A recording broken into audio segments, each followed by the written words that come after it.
Boa palestra, professor. Obrigado. Bom dia a todos. Vocês estão na área de tecnologia, é isso? Uma área interessante, não? Qual é a rapidez que as coisas são transformadas e inovadas nesta área? Dá para acompanhar? É difícil, né? Você compra um computador hoje, qual é a única certeza que você tem? Amanhã ele está obsoleto, não é? E todos nós temos uma paciência enorme, não temos? O computador demorou 2 minutos para carregar, você fala, poxa vida, tem alguma coisa errada, não é? Por quê? Nós temos sempre necessidades. E as necessidades humanas, elas são o quê? Exatamente, insaciáveis. Elas são ilimitadas, não é? Só que por um outro lado, já fizeram aula de economia?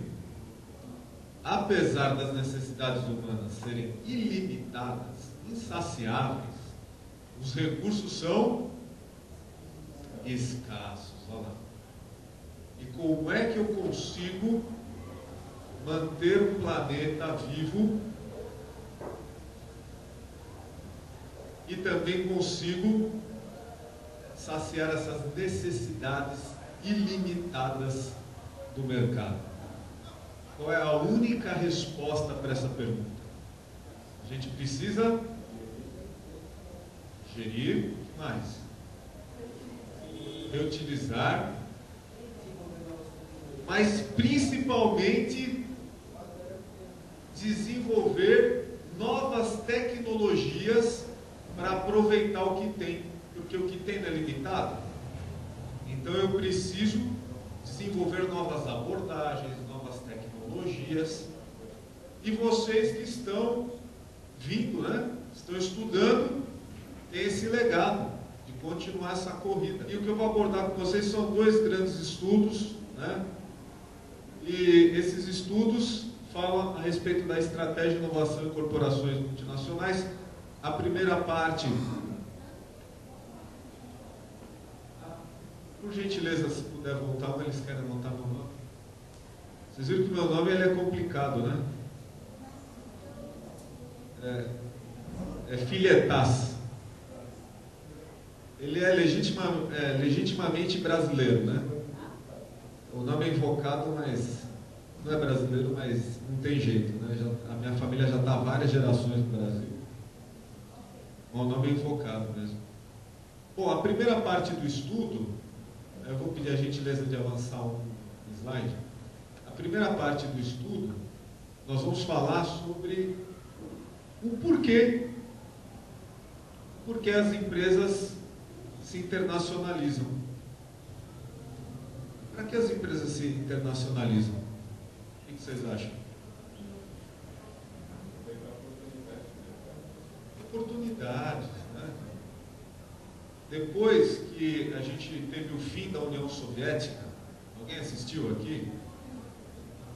Né? Ninguém levantou a mão, né? Estão todos disfarçando. Se eu assistir, tem muita gente aí que assistiu também, hein?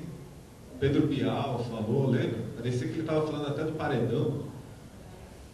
Aí ele falou o silêncio, acha a bandeira da União Soviética, o símbolo de uma guerra nuclear. Parecia que ele estava falando do Big Brother. Mas na época ele era jornalista internacional. Depois do fim da União Soviética, nós tivemos aquele fenômeno chamado globalização, concordam? E esse fenômeno, ele criou uma série de oportunidades. E as organizações multinacionais, elas perceberam que estava muito mais fácil você começar novos negócios em outros países. Então essa é a grande ideia, né? As organizações, elas precisam expandir os seus negócios e elas vão procurar essas oportunidades. Agora, como é que a gente pode entrar em novos mercados? Próximo, por gentileza. Como é que a gente pode entrar em novos mercados? Você pode escolher ter um maior envolvimento com aquele mercado ou um menor envolvimento, concordam? Então, olha lá, menor envolvimento. eu pego alguém que está interessado no meu produto, faço uma exportação indireta. A gente vive isso aqui no Brasil? Bastante, né? Então, um monte de produtos que você não sabe a marca, a gente sabe a origem, sabe? A origem é da China, não é? Não é incrível? Eu pego o meu agasalho e falo, nossa, que agasalho legal, bonito, olho lá a etiqueta, China. Aí eu compro um celular, celular eu pego com vocês, hein? Celular, a maioria deles é fabricado onde? Não. Aqui no Brasil, Brasil. Muito bom em Manaus. Porém, de onde vêm as baterias? Da China. Não tem jeito, né? Agora eles estão invadindo com um carro. É isso? É aquele carro bonitinho, né? Carro chinês. É horrível. Mas ele é simpático, não é? Então parece um Pokémon. Você viu aquele Cherokee? Eu falei, vou comprar um porque me lembra o Pokémon, né? Ele é bonitinho. Mas a ideia é essa. Então nós vamos ter, né? Tipo de entrada, exportações, problema da exportação, custo elevado, pouco controle. Esse é o problema. Temos uma segunda maneira, vou licenciar meu produto. Ele é bom, então vou licenciar no país de destino. Qual é a vantagem? Baixo custo, pouco risco, só que, por outro lado, pouco controle, baixos retornos. A gente pode fazer alianças estratégicas, joint ventures, né? Isso é bem interessante, porque eu vou fazer? Vou compartilhar riscos, custos, só que eu vou ter o quê? O problema de integração, né? Então existem duas culturas corporativas. Exemplo, Nesti. Nesti é uma joint venture de quais duas grandes empresas? Não ficou fácil, hein? Nestlé. E a outra é? Isso, Coca-Cola. Quem falou aí, né? Então é uma joint venture Coca-Cola e Nestlé. Por quê? A Coca-Cola tem uma grande experiência em fazer o quê? Distribuir refrigerantes. Não é? E a Nestlé herdou esse Nesti quando ela fez uma compra. A Nestlé não tem tradição em trabalhar com chá. Então ela procura quem sabe. Muito interessante. Vamos ter aquisição. Gente, aquisição é muito interessante. Se eu não tenho tecnologia, eu faço o quê? Eu compro. Já ouviram falar numa empresa indiana simpática chamada Tata Motors? Não? Ela tem o menor carro do mundo, não é isso? O que a Tata, mais barato, o que a Tata fez para inovar? Ela pensou o seguinte, vou demorar muito tempo para desenvolver tecnologia de automóvel. Ela comprou duas marcas, uma é a Jaguar, outra a Land Rover. O que vocês acham? Então eles avançaram décadas em tecnologia. Porque eles tinham dinheiro, mas eles não tinham conhecimento. Então eles vão lá e compraram o conhecimento. A partir desse momento, todo aquele know-how eles vão aproveitar e aplicar nos carros de marca própria. Outra ideia, nova subsidiária, que é totalmente elaborada pela empresa. Essa operação é complexa. Como é que você vai conhecer outro país? Cultura, idioma, costumes, tabus. Extremamente complexa a operação. O custo é enorme, leva muito tempo. O risco é elevado. Né? Por exemplo, a Petrobras, ela foi até a Bolívia, montou uma série de instalações industriais e que aconteceu com uma mudança de governo. Não, eu vou expropriar os bens de vocês aqui, agora é parte do governo boliviano. É um risco. Né? Próximo, por gentileza. Então nós temos essa ideia, desafio, né? Existem vários modelos unidimensionais, que é matriz, filiais. Esse não é o modelo tradicional. Eu sou a matriz, eu invento tudo, eu faço tudo, e tem a subsidiária. Só que isso evoluiu. Ao invés de um modelo unidimensional, cabeça, né, o cérebro e os membros, o que o pessoal descobriu? Nós podemos ter um modelo multidimensional. Vamos aproveitar que o professor Renato falou, assim como as pessoas são diferentes, as organizações, as subsidiárias espalhadas ao redor do mundo, elas têm quase que uma personalidade própria. Olha que legal. Então, várias pessoas se juntam e elas começam a ter uma identidade, aí trabalham com comunicação corporativa, trabalham a estratégia, e essa subsidiária ela passa quase a ser um organismo com uma personalidade, que nem o professor Renato falou. A ideia é o quê? Aumentar a eficiência global, ter uma excelente resposta local. Pensem bem, se ao invés de eu ficar lá na matriz, estou lá na Inglaterra, dando opiniões em países tropicais, que eu não tenho a menor experiência, eu nem sei como funciona, eu nem sei como é que é o clima, eu transfiro todo este poder para a subsidiária. Então a subsidiária ela pega os valores estratégicos da matriz, só que ela vai adaptar às necessidades locais. Quem lembra aqui do Lada? Aquele carro russo que veio para o Brasil. Vocês lembram? Qual era o problema do Lada? Ele foi feito para o inverno russo. Quando ele chegou num país tropical, que nem o Brasil, o que acontecia? O radiador, gente, estourava. Ele parava no farol, carro zero, e o radiador estourava, porque ele era um carro feito para o inverno rigoroso. As peças, quando chegaram no clima tropical, elas começaram a dar defeito. Então, essa é a ideia de pensar no modelo multidimensional. E aí você precisa inovar. Então, ao invés de segurar a inovação só com a matriz, você começa a espalhar essa inovação ao redor do mundo. Tem vantagem ou não? Tem vantagem? O que aconteceu na crise de 2008 com a GM americana? Vou falar com um pouco de maldade, assim, quebrou. Mas o que aconteceu com a GM brasileira?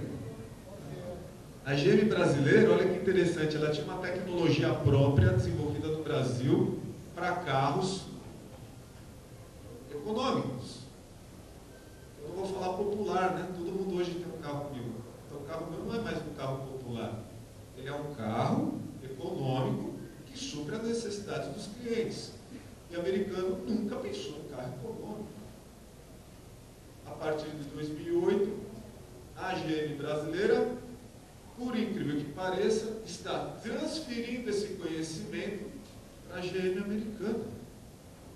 Já pensaram se a GM americana não tivesse partido para um modelo multidimensional?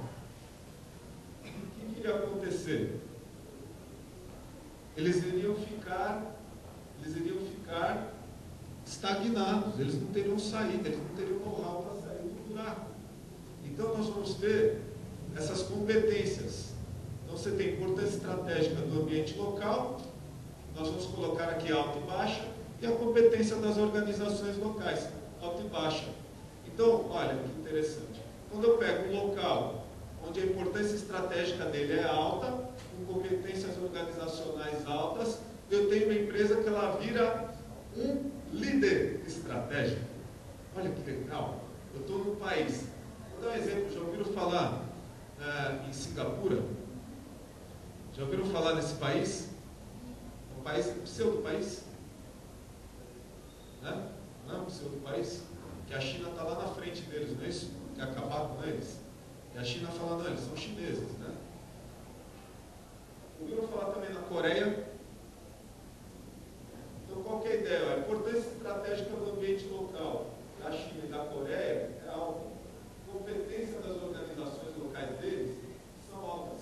Então, eles conseguem ser líderes estratégicos. Então, nós temos aqui uma enxurrada de carros coreanos. São bons os carros? Coreanos? São bons. Tem tecnologia de ponta? Tem. Mas foram dois países que investiram no ensino. Investiram na pesquisa. Viram que legal? Então, se o Brasil quiser ter líderes estratégicos nos vários segmentos, nós precisamos criar um ambiente local propício e melhorar a competência das organizações. Isso tudo acontece por meio de leis, por meio de incentivos, mas também por meio do nosso esforço. Né? Nós vamos ter as empresas colaboradoras, que são aquelas que vão dar continuidade ao trabalho dos líderes estratégicos. Os colaboradores são muito importantes. competências organizacionais locais altas, porém, a importância estratégica do ambiente deles é baixa. É uma empresa que tem muita competência humana num país de pouca infraestrutura. Mas é bom ser colaborador. Nós vamos ter empresas implementadoras. Ó. O ambiente local é baixo, mas a competência das organizações é alta. Então, aí nós vamos ter empresas onde você vai implementar novos modelos. Então, uma cria, porque a vocação dela é criar. Será que ela tem vocação também de implementar? Não tem. Então, ela passa por um outro local que vai implementar. Então, começa a haver uma troca. E aí fica essa coisa interessante. Ó. A gente vai ter uma configuração, então, global, multidoméstico e internacional. Tá? Então, olha que interessante. A global, centralizada, escala global, papel das subsidiárias, implementar estratégias. Só que tem outro modelo que é multidoméstico. Ó. Ao invés de implementar, eles vão sentir e explorar as oportunidades locais. E tem um outro modelo que é internacional. Eles conseguem incrementar e adaptar competências da matriz. Muito interessante. No desenvolvimento, né? No primeiro momento global, o conhecimento é desenvolvido e mantido no centro. Eu sou matriz, subsidiárias. Segundo, multidoméstico. Eu vou pegar esse conhecimento e manter na unidade. Ele fica circulando. E aqui na internacional, o que acontece? Ó? Ele é desenvolvido no centro, só que depois ele é totalmente transferido para os outros países. Então nós temos essas tecnologias. Né? E o papel das subsidiárias. Eu vou direto nas subsidiárias. Né? Então nós vamos ter contribuições diferenciadas e integradas. O importante da gente pegar de tudo isso, como é que fica o meu tempo? É tranquilo? Então eu vou mais claro. O mais importante que a gente tem que pensar aqui é que estratégia e inovação não dá para fazer sozinho. Já chegaram a essa conclusão comigo? Por quê? Nós vamos depender de quem? Primeiro, de uma excelente formação, concorda? Se não tiver formação, não tem a base. Eu tenho que formar, tem que ter capital humano. Tem que pegar aquelas pessoas que o professor Renato falou, cada uma sabendo qual é a sua competência, junto essas competências, tenho uma equipe forte. A mesma coisa a gente tem que fazer com o nosso mercado. A gente precisa da atuação do governo. O governo ele monta uma infraestrutura. Vocês não estão na área de tecnologia? O que é a área de tecnologia sem infraestrutura comunicacional? Vocês fazem o quê? Vocês podem pegar o melhor computador do mundo. Se você não tiver uma rede, infraestrutura de telecomunicações, a gente faz o quê? Não faz nada. Então, concordam que é movimento? Aí que entra aquela questão. O país ele tem que ser competitivo. Não é isso? Ele tem que ser competitivo exatamente por isso. Ó. Porque as soluções transnacionais, elas têm um modelo multidimensional. Então, onde será que as empresas vão investir o dinheiro delas? Em países que tenham uma sólida plataforma de telecomunicações. Vocês estão gostando, né? Tudo que for fazer passa por que área? Deixa eu ver, por acaso de vocês? Interessante? Não adianta, eu posso ter as melhores cabeças. Eles não podem estar isolados numa ilha. No modelo multidimensional de inovação e também de estratégia global, eu não posso estar isolado. Acabou isso. É pelo contrário, eu tenho que trocar. A GE, olha que legal o projeto da GE. Enquanto no Brasil é dia, no Japão é noite, né? A gente vê isso até em desenho, talvez se eu cavar um buraco no chão, eu saio na China, não tem essa brincadeira? Tem, né? Mas olha que legal. Estratégia. A GE teve a seguinte estratégia. Ela pegou equipes de engenheiros, uma equipe nos Estados Unidos, outra na Europa, outra no Japão.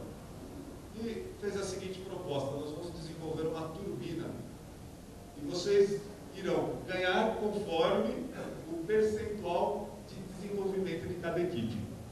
Então a equipe começava a trabalhar num país chegava o seu horário de expediente, mandava o projeto pela internet para outra equipe. A outra equipe pegava o projeto, trabalhava em cima daquilo e continuava desenvolvendo. Deu horário de trabalho, passava por outra equipe que estava na Ásia. Então, América, Europa, Ásia. Eles fizeram uma economia, em termos de tempo, a economia foi de 30% de desenvolvimento. O custo de 70%. Olha que interessante. Essa é multidimensional. Só que para isso precisa de tecnologia da informação. Senão você não consegue trabalhar em rede. Olha que legal. Nós vamos ter os ativos organizacionais, né? E todos os recursos e capacidades, apesar de serem dispersas, cada país vai ter a sua especialização. Ela sempre matrizes subsidiárias, e entre as subsidiárias, ela vai ser variada, porque é vocação. É interessante que é nem se fosse uma entrevista, né? A gente vai entrevistando as subsidiárias ao redor do mundo. Falou, você tem vocação para ser líder estratégico. Você tem a vocação para ser um excelente colaborador. Produz bem, né? Você é um implementador. Tudo que é novo e foi testado, vamos mandar para a sua subsidiária, porque vocês são muito bons em fazer funcionar. Então, cada organização tem um papel fundamental nessa grande estratégia de desenvolvimento, pesquisa e desenvolvimento de inovação. Né? E a integração da rede por meio de mecanismos de controle e coordenação, que é essa questão de socialização. Tudo bem? E, por fim, o fluxo de comunicação entre matrizes subsidiárias, ele é multidirecional, ele tem que ocorrer com grande frequência e tem que ser mediado por meio das novas tecnologias informacionais de comunicação. Então, aqui nós temos os modelos variados, e como eles vão. Passou um pouco de mais. Voltou lá para você. Essa ideia já foi.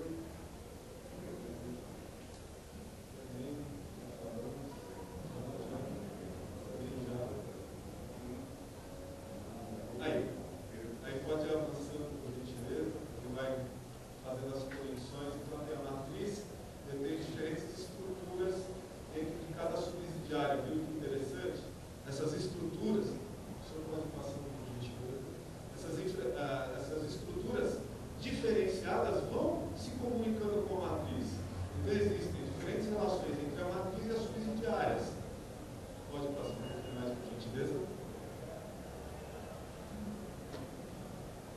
Olha lá. E existe também, gente, uma relação entre as subsidiárias. Aqui é o modelo multidirecional. Viu que legal? Eu não fico só eu, subsidiária, falando tudo que os outros têm que fazer. Acabou isso. Hoje é o seguinte, eu tenho subsidiárias ao redor do mundo, eu passo uma estratégia global de pesquisa e desenvolvimento, todo mundo sai atrás. Quem conseguir primeiro, ganha pontos. Quem ficar várias vezes conseguindo bons resultados, vira o líder estratégico. Então quer dizer o seguinte, hoje eu sou uma empresa implementadora, mas amanhã eu posso ser um líder estratégico? É claro. O que aconteceu com uma empresa, já ouviu falar na AOC? A AOC fazia o quê, gente? Monitores. Mas ela fazia para quem? Para o mundo inteiro, todo mundo licenciava. Manda fazer na China. Eles pegavam os projetos e mandavam para a China. Eles eram então uma empresa que a gente vai chamar de colaboradora, não é isso? Mas eles eram muito bons, não eram? Olha que interessante. De tanto ver o projeto dos outros, eles pensaram no seguinte: por que a gente não desenvolve o nosso projeto? Então passaram de colaborador para o quê? Líder estratégico, começaram a inovar. Interessante. Então acabou aquele negócio do teu país, a tua organização, ela está destinada a apenas colaborar. Se você mudar a estratégia, investir e provar para a matriz, é claro que o que eu estou falando aqui não é esse sossego todo, concorda comigo? Vai depender o quê? Da atuação dos executivos.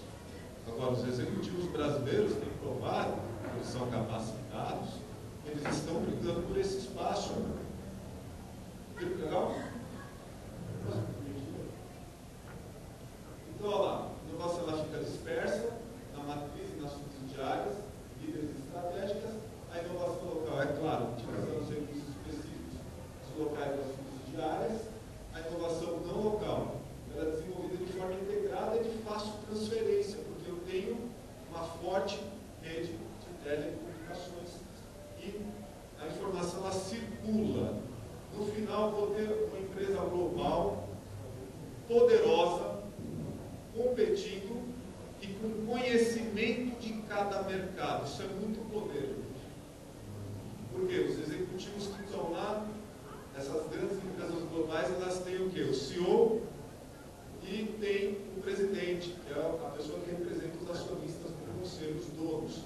Eles tomam uma decisão lá, a informação ela circula tão facilmente, quando eles passam a informação, todas as subsidiárias sabem do que eles estão falando e todo mundo tem a oportunidade de mudar de posição e também de conquistar o seu lugar ao sol como uma líder estratégica.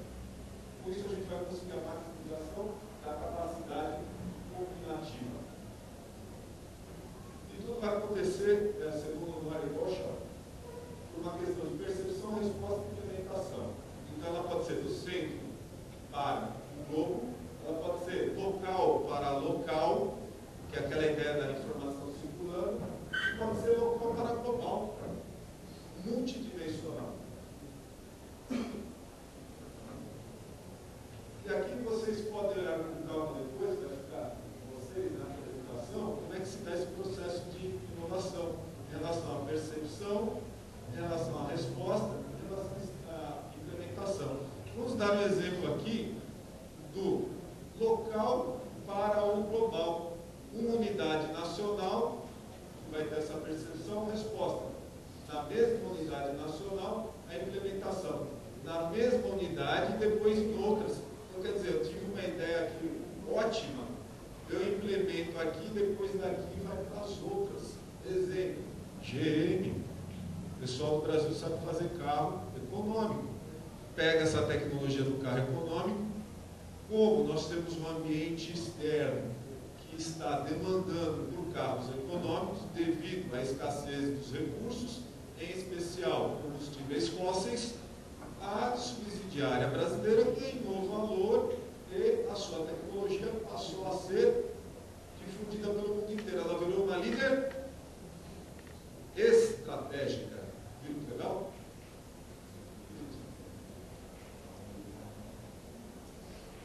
Bom, dessa primeira parte, a consideração é o quê?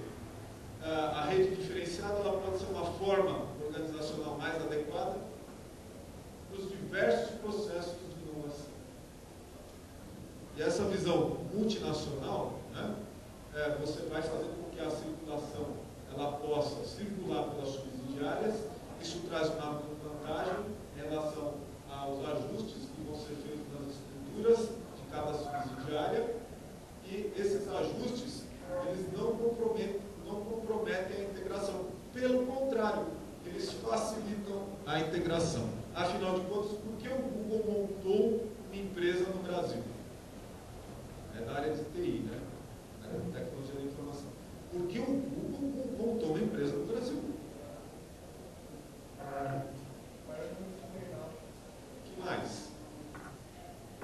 Eles pensaram o seguinte: por que a inovação tem que partir só de onde minha matriz está? Eles escolheram vários países ao redor do mundo, onde eles creem que tem as pessoas que o professor Renato falou, que vão pensar, que vão criar, que vão inovar, e estão empregando essas pessoas. Porque eles acreditam que o próximo, ou melhor, a próxima quebra de paradigma do negócio deles vai ocorrer fora da região geográfica da matriz. É legal, né? Eu vou mostrar para vocês agora, aí foi a minha pesquisa, né, de mestrado, então a parte da indústria farmacêutica. Para vocês terem uma ideia de inovação, a indústria farmacêutica, nós temos um número aqui, a cada 10 mil substâncias pesquisadas, só uma vai ser comercializada. O desenvolvimento hoje está na faixa de 500 milhões, para vocês terem uma ideia. A maioria das empresas investe só 4% do seu faturamento em pesquisa e desenvolvimento. A indústria farmacêutica, em média, 21% do seu faturamento em pesquisa e desenvolvimento. E aí nós temos a questão do valor. O valor de uma empresa no mercado, vocês viram a Apple, né? Quanto vale a Apple? 600 bilhões de reais, só aquela maçãzinha, né? Uma maçã cara. Puxa vida! É a maçã do pecado. É a maçã do pecado. E olha, ela vale muito. Né? Aliás, aquele negócio lá dos equipamentos da Apple parece coisa alienígena, não parece? Eu lembro que a primeira vez que eu vi um iPhone, eu falei, não, você está brincando, ele faz isso. Eu estava acostumado com o teclado, né? Aí eu olhei um pedaço de vidro na mão de alguém, mas isso não parece um pedaço de vidro. Você fala que esse pedaço de vidro vai fazer, né? Só que a empresa hoje ela vai uma fortuna, uma empresa bilionária. Então nós vamos ter o quê? O valor, ele migra. Viram que legal? Agora eu estou saindo lá dos modelos multidimensionais e estou indo para o mercado. Por que eu estou indo para o mercado, gente? Porque, que nem dizia o Peter Drucker, né? Falando aí para o professor Renato, Peter Drucker ele gostava de dizer que não existe almoço grátis, né? Alguém tem que pagar a conta. Como é que eu consigo dinheiro para fazer esses sonhos da Apple virarem realidade? Criando valor. E o valor, gente, ele migra. Por quê? Eu vou ter várias concepções de negócio, concorda? Então, os especialistas, eles ficam analisando as empresas. Então, eles vão ver os negócios que têm as melhores core competence e vão avaliar. Essa avaliação vai para os investidores. E os investidores começam a pensar, peraí, eu vou tirar o dinheiro daqui, dessas ações, vou comprar outras, certo? E aí o valor migra. Viu que legal? Eu usei um critério do Adrian Slivotsky, que você cria um coeficiente de valor. Eu procurei, eu verifiquei 413 indústrias, só 47 tinham os dados do valor do mercado e das vendas no período que eu quis estudar, que foi de 98 a 2007. Tá? Nós chegamos, por meio do estudo, em 5 grandes grupos. As empresas de 100 mil dólares a 1 milhão de dólares e 5 grandes grupos, as maiores, né, de 30 a 60 milhões de faturamento no ano e depois na sequência de 12 a 30 milhões. Quando nós vemos os resultados, como meu tempo está apertado, o que eu vou fazer? Eu vou resumir, tá? Depois vocês vêm colocar uns números e mandem e-mail para mim. Mas o que quer dizer tudo isso? Quer dizer que o valor migra. Quer dizer que vocês têm que ser competentes, vocês têm que inovar o tempo inteiro.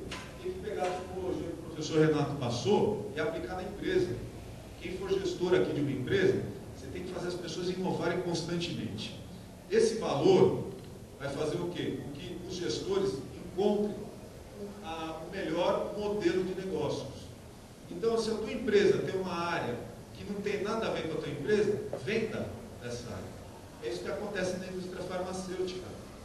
Você pega a Pfizer tinha uma linha de vendas no balcão, que a gente fala, né? Essa coisa de enxaguante bucal, vendeu tudo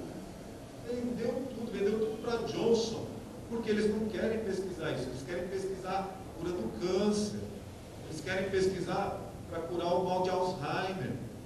Então é esse movimento que vocês têm que fazer. Inovar não é só criar coisas novas, é saber abandonar aquilo que a tua organização não precisa e mesmo que dê dinheiro. Viu? Eles vendem grandes negócios que dão dinheiro. Mas vende para quem? Para quem está realmente alinhado para atuar naquele segmento. Então fica uma troca de ativos tangíveis. Né? Então eu passo para cá, passo para lá e as empresas vão se alinhando. Elas pegam todo esse dinheiro, pra vocês terem uma ideia, chega ao ponto de a Roche, elas venderam todos os seus ativos no mundo inteiro, venderam prédios, gente, venderam os prédios. Fizeram um contrato para ficar no mesmo prédio, só que como inquilino. Eles alugaram os prédios que eles atuavam. Eles pegaram as fábricas, venderam todas as fábricas, terceirizaram para outras empresas que são especialistas em fabricação. Pegaram todo esse volume de recursos e investiram para descobrir novas substâncias. Hoje, aquelas maiores que eu falei para vocês, as que estão com um faturamento na faixa de 30 a 60 milhões, no mínimo, eles têm 150 novas substâncias em teste. Se uma substância dessas emplacar, você faz em um ano 3 bilhões. Então, vamos fazer a conta rápida. Vale a pena investir 500 milhões para ter de volta 3 bilhões? Então, é isso que eles fazem. Né? A gente pode chegar à conclusão, então, que a estratégia, ela parte sempre da alta administração, só que hoje eles compartilham a informação e dão poder para cada subsidiária pensar. Só quem pensa inova.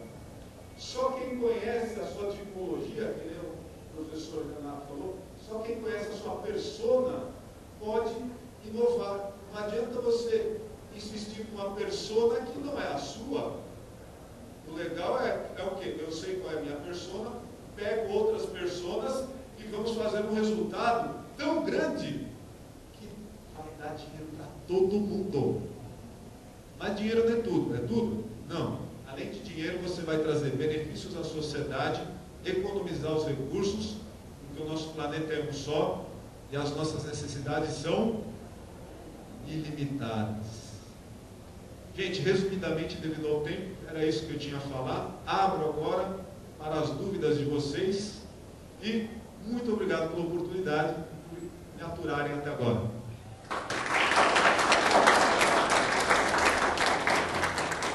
Obrigada, professor Alexandre.